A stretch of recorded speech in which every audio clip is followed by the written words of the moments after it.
Okay, today we're going to be doing a fully comprehensive beginner's guide for EmulationStation Desktop Edition, and the latest version as a recording this video is 3.3.0. I'm also going to refer to this front end as ESDE throughout this video. So we're going to go through the installation process for that itself. We're also going to need to take a look at RETROARCH in order to play our games using ESDE. I'm going to be showing you how to convert files into a more suitable format and to also save you space, and I'm also going to be showing you how to download themes and everything else in between. So first of all, what we're going to do is head over to the ESDE front end website.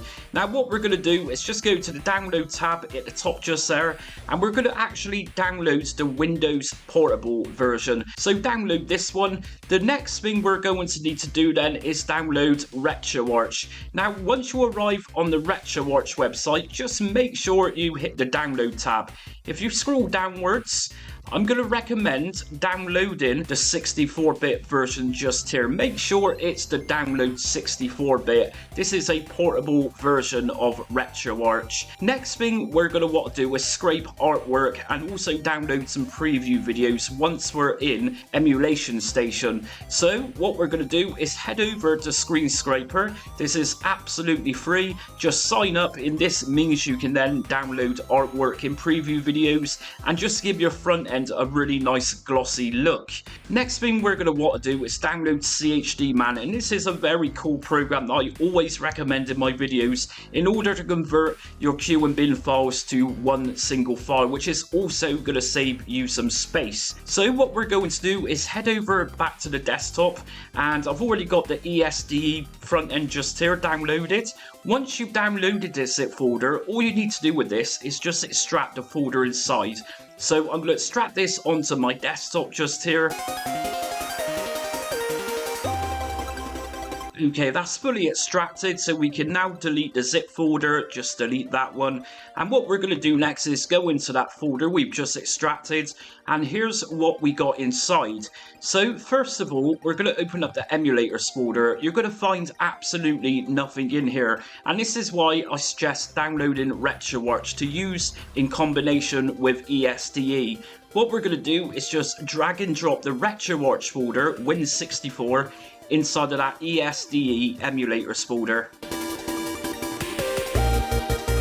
Whilst this is extracting, what we're going to do is quickly convert some files. So we downloaded CHD Man just a minute ago.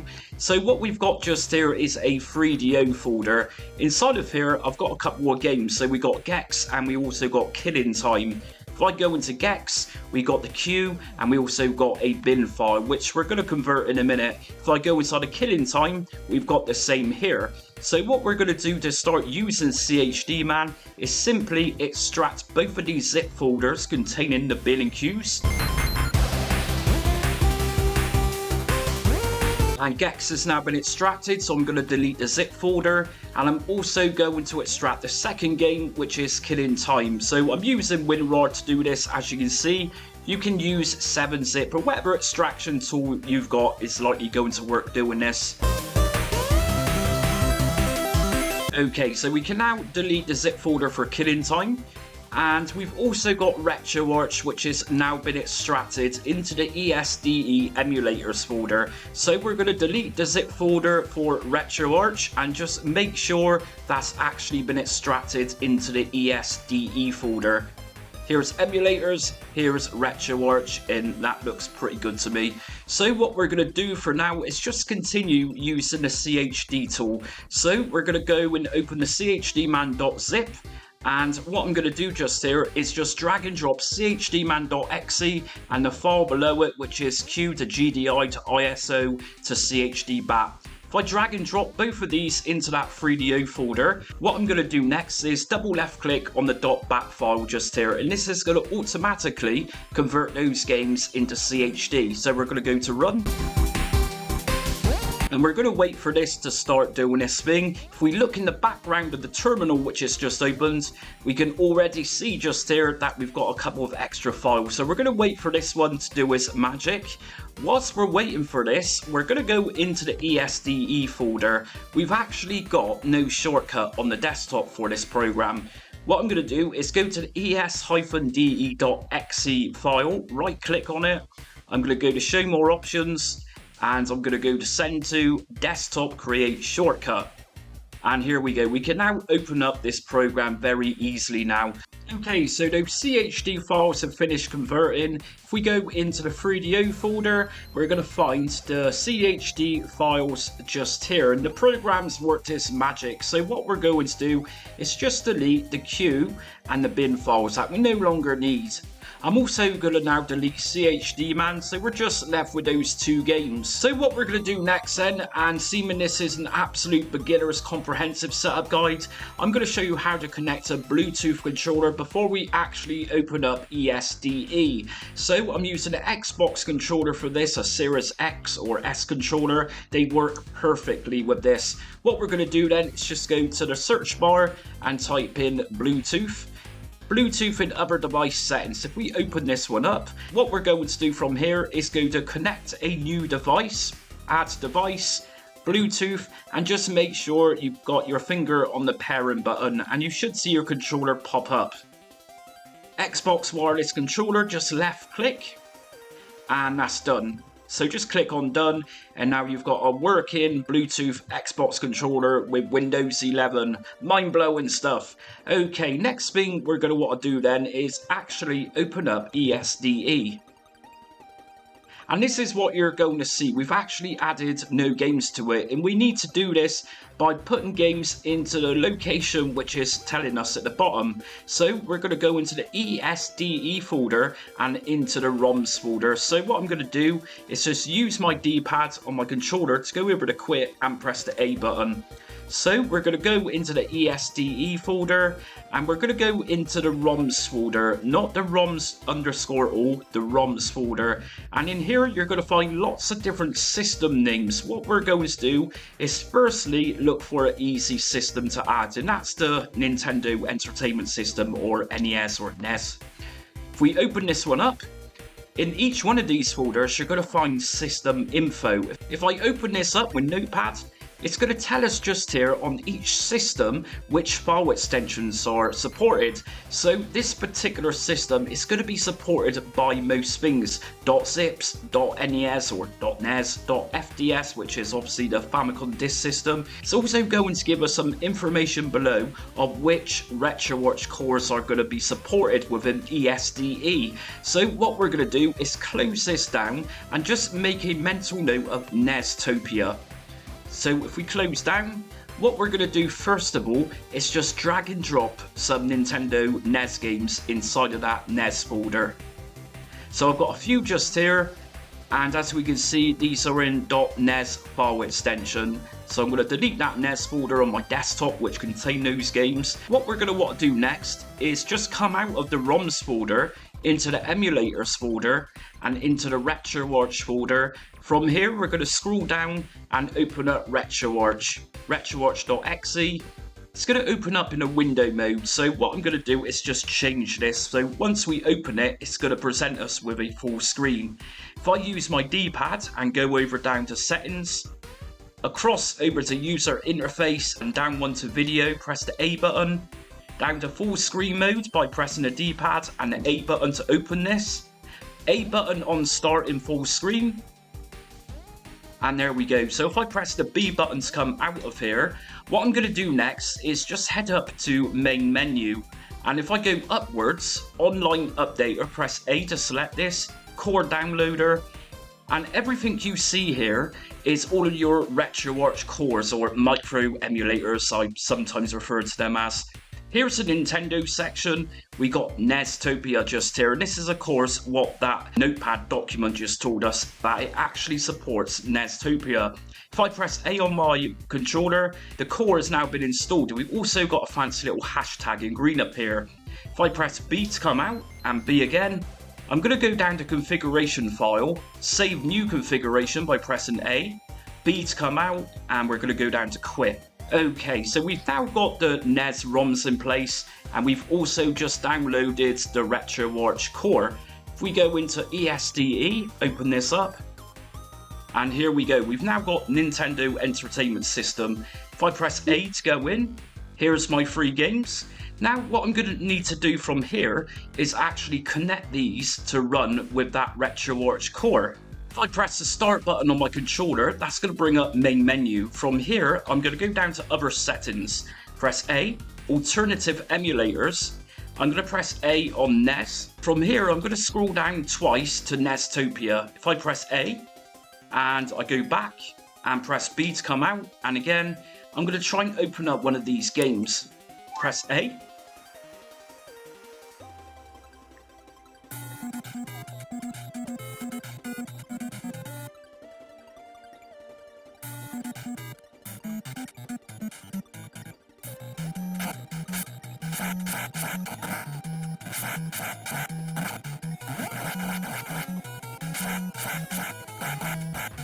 Okay, so I've just quit out of that. As we can see, that's running fine. I'll press the escape button on my keyboard to exit the game.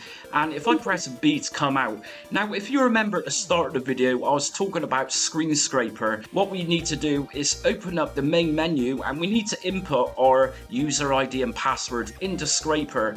From here, we're going to select Screen Scraper, which should be on default. We're going to go down to scrape these games, scrape these systems, and just make sure the systems are actually checked with the systems you want to scrape for. Down to back, account settings, and from here we're going to go into username and type in the username of what you entered into the Screen Scraper website. I'm then going to go down to start. And as we can see, we've now got artwork downloading for Nintendo Entertainment System. Okay, so as we can see, our games have now got artwork and we've even got preview video.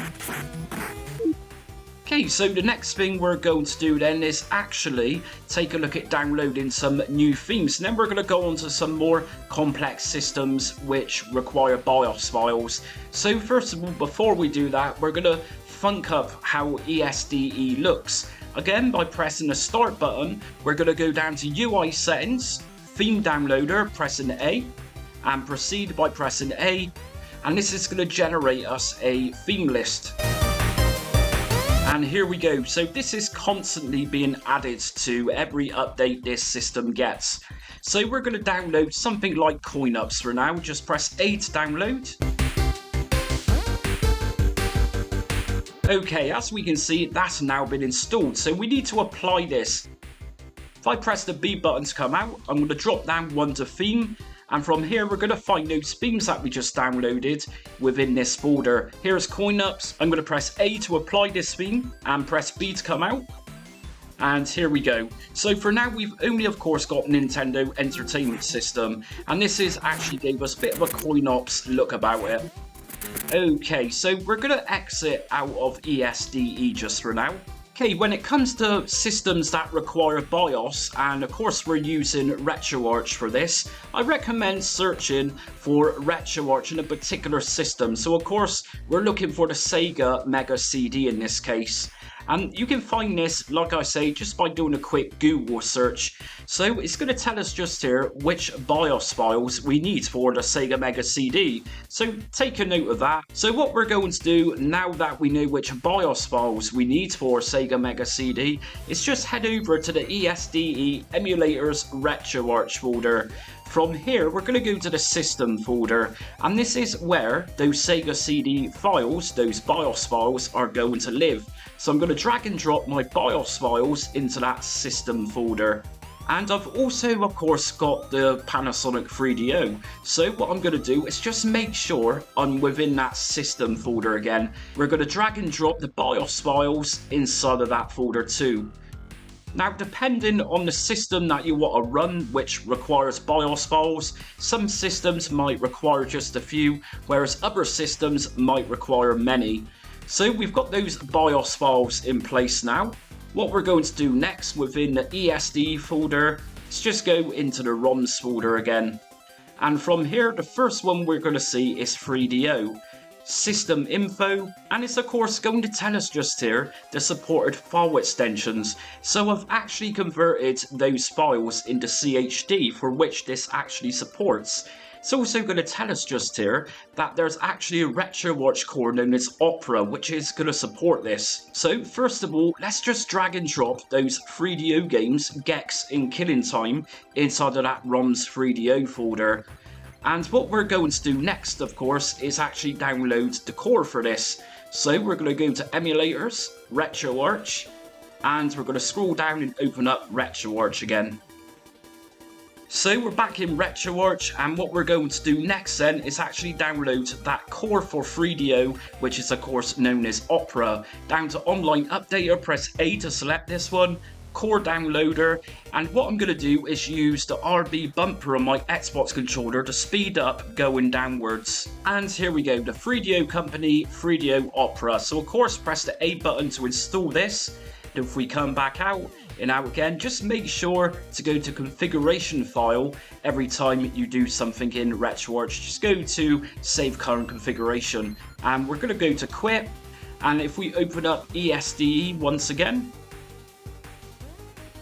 we should now find Panasonic 3DO, which we can see just here with a very funky picture of Gex. And we of course need to scrape some artwork for these two games too.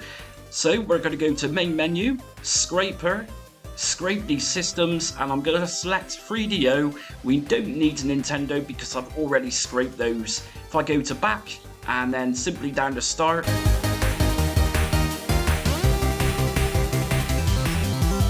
and two games successfully scraped. Just remember, we do need to set the emulator to point to that RETROARCH Opera core. Okay, next up we've got Sega CD. So we're going to go to the ROMs folder within ESDE and scroll down until we find Sega CD.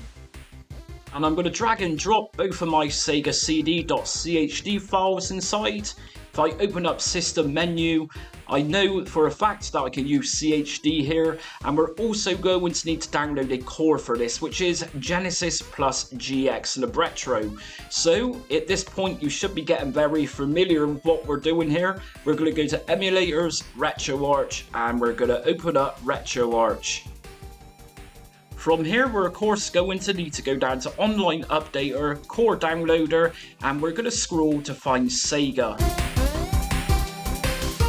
And here's Genesis plus GX, core installed, and configuration file, save current configuration. We're going to quit, and we're going to open up RETROARCH again.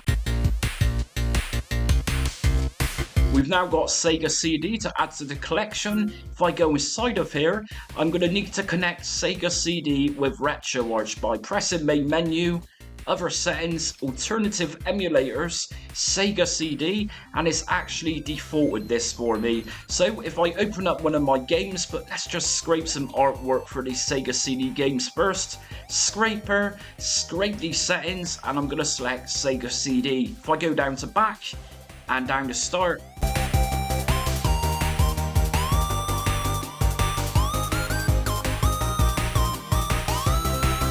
there we go. So what we're going to do is just try out Final Fight.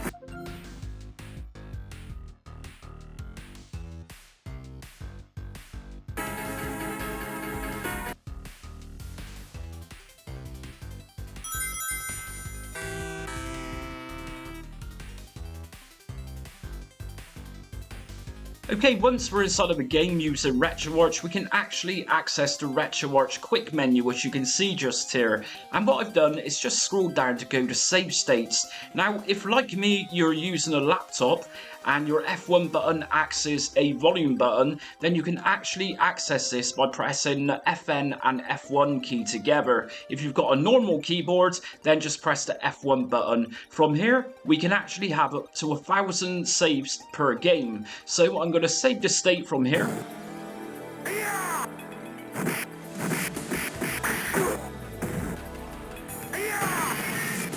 And I'm going to press the F1 and FM button together, go to load state, and it's now loaded back that state. From this menu, we can actually configure video settings. So I'm going to press B to come out, I'm going to press B again.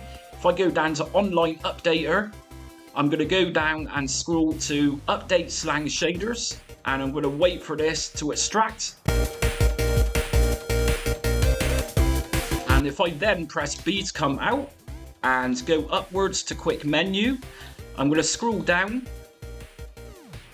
and I'm going to go down to shaders and press A. I'm going to press A to enable video shaders.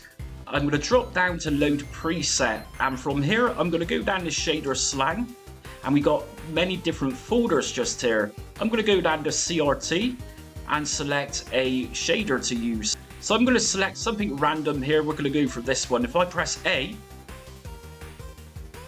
that's now been applied to the game.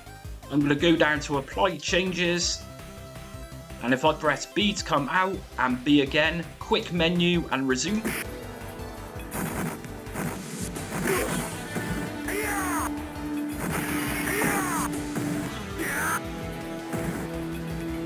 And there we go, we now got a very funky looking CRT effect.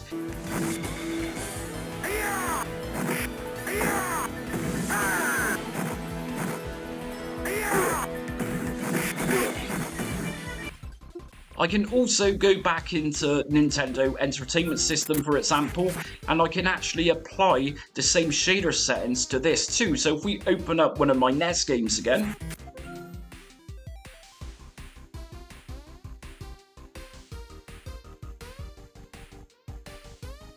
and before the game actually starts, what I'm going to do is open up the quick menu, and of course from here we're going to scroll downwards until we find shaders.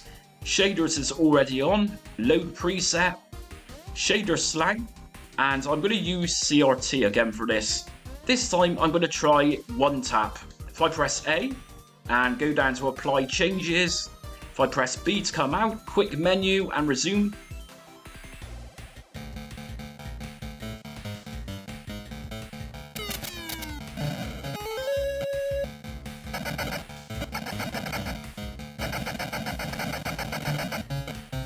Let's try this one just here, 2 times psi.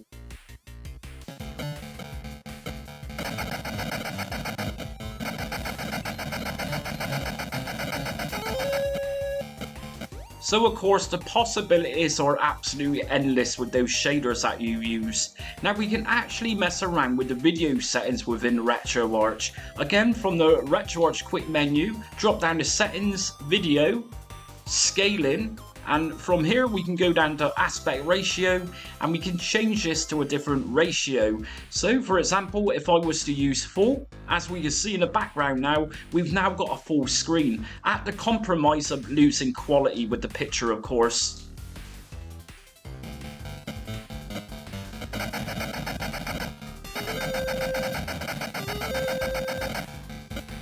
Now, if your controller hasn't mapped correctly to ESDE, we can actually do this through main menu manually. If we go down to input device settings and drop right down to the bottom option configure keyboard and controllers, proceed, and from here we need to hold on to a button on the controller. So I'm going to hold down on the A button, and from here we can now actually map out manually. So just take your time doing this. And of course, just make sure under controller type that your type of controller is actually selected. Now we can actually generate some new folders. For example, if you've got some favorite games and you want a new folder for them, all we're going to do is go down to game collection settings, create new custom collection, and I'm going to give this a name, and I'm just going to call it Jamie for now.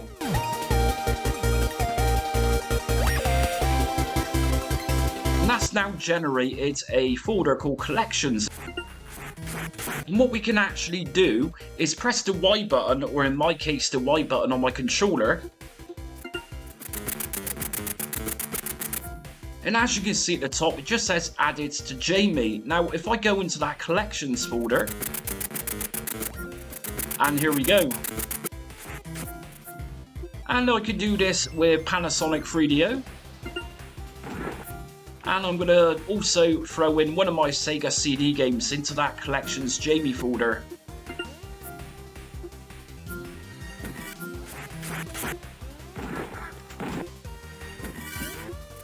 Now if you find that you're adding games into the ROMs folders but they're not actually appearing, it's always worth going to the main menu, other settings, and if we scroll downwards, just make sure show hidden files and folders and also show hidden games are both enabled. If I deselect these, then it's quite likely that could be the case that you've actually got. And I've read different comments over the past couple of years that people are struggling to find games. So I just wanted to make sure that that one was covered in this video. And that's it for today's EmulationStation Desktop Edition setup guide.